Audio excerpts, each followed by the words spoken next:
Tolong saya Bapak Presiden Prabowo Subianto untuk menegakkan keadilan hukum bagi kasus saya dan ketiga adik saya. Sekarang kami sekeluarga terlantar di Jawa Barat dan bersembunyi karena ketakutan dilukai oleh orang suruhan KBH, karena beberapa bulan yang lalu kami mendapatkan itu dari suruhan dia. Dan sekarang kami terlantar di Jawa Barat, tidak bersekolah, memohon kepada Gubernur Deddy Mulyadi kiranya menolong kami untuk pendidikan kami, karena kami tidak mau kehilangan masa depan kami. Apa yang kita lihat tadi adalah di mana seorang perempuan cantik menjadi korban dari pencabulan pendeta. Bahkan sampai tega ya sahabat official, sudah mencabuli jemaatnya, malah menyuruh orang lain untuk meneror korban.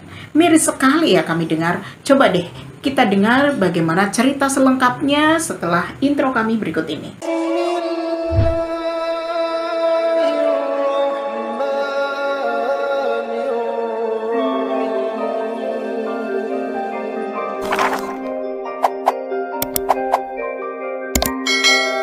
Assalamualaikum warahmatullahi wabarakatuh sahabat official. Tentang kasus yang terjadi ini tidak melibatkan agama. Artinya seorang oknum.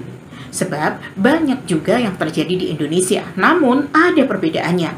Kalau Islam tidak mengatasnamakan Allah dan Nabi untuk berbuat cabul. Namun kalau pendeta ini sudah pasti membawa nama Yesus agar jemaatnya menuruti apa kata pendeta. Nah, mari kita dengar langsung saja apa saja yang dikatakan oleh wanita cantik ini tentang pendetanya. Saya korban pencabulan pendeta KBH dari Gereja JKIM, Kota Blitar. Perbuatan pencabulan yang dia lakukan kepada saya berjalan selama 2 tahun, dari bulan Februari 2022 sampai dengan Maret 2024. Saya sudah melaporkan kepada Polres Blitar, tapi setelah melapor pada hari itu, papa saya langsung paginya disamperin sama staf gereja, diajak makan, tetapi ternyata katanya diajak negosiasi atau bisa dibilang paksa untuk mendamaikan antara korban dengan pelaku.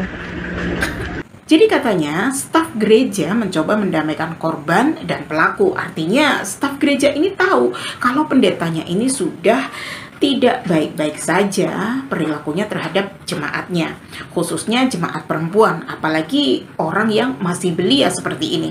Dan kejadiannya mulai dari tahun 2002 sampai dengan 2024. Bayangkan sahabat official, lumayan lama ya, selama 2 tahun ini pendetanya menang banyak.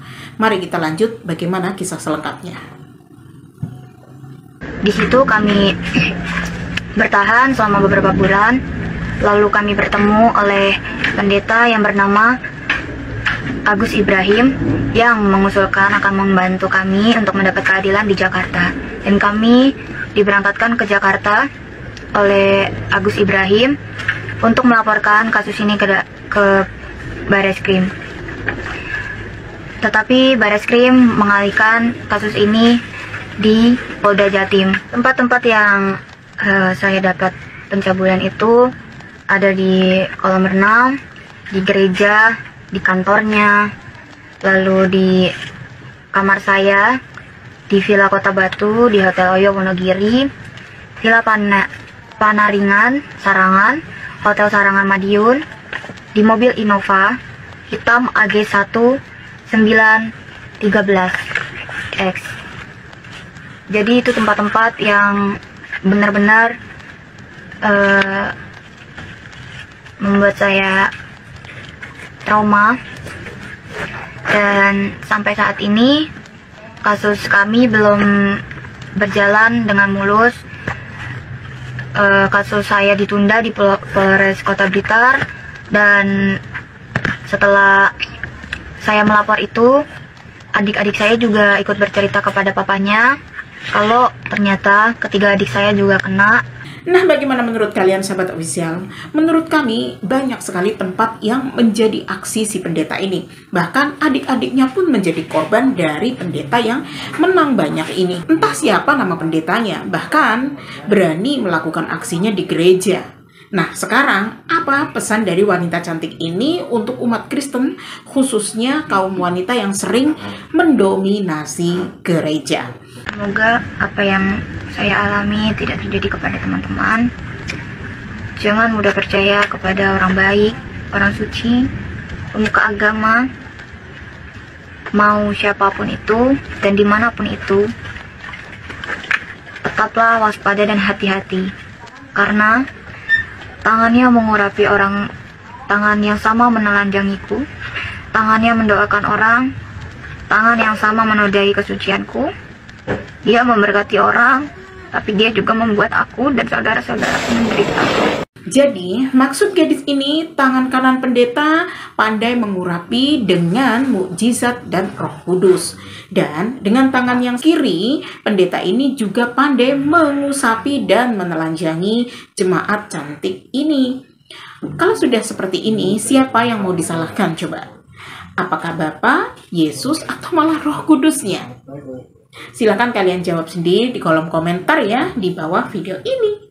Allahumma inni as'aluka bi'anni ashhadu annaka anta Allah la ilaha illa anta antal ahadus samad lam yalid wa lam yulad wa lam yakul lahu kufuwan ahad.